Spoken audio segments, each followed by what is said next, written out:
তাই তার পাড়ায় তার নিজের চোখের সামনে আইনকে বৃদ্ধাভূষ দেখিয়ে যা খুশি তাই করেছে।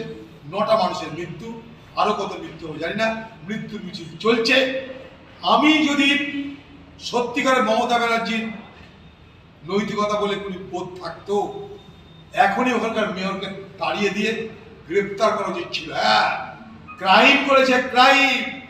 এই যে মানুষগুলোর মৃত্যু হয়েছে তার জন্য যদি কেউ দায়ী থাকে তার নাম মেয়র ফিরহাদ হাকিম। এত বড় অভিযোগ করছি আমি। এটা এক ধরনের খুন, এক ধরনের হত্যা। তাদের বিরুদ্ধে কেন ব্যবস্থা নেওয়া হবে না? যাদের দায়িত্বে আজকে কলকাতা শহর, যার পাড়ায় মাল্টিস্টোরের বিল্ডিং উঠছে, নিয়মকে আইনকে বৃদ্ধাঙ্গুষ্ঠ দেখিয়ে, ভদ্রতা থাকলে নৈতিকতা থাকলে তার এখনই পথ থাকা উচিত ছিল। আর বাংলার মুখ্যমন্ত্রী উচিত ছিল ঘাড় ধরে মেয়রের পদ থেকে নামিয়ে গ্রেপ্তার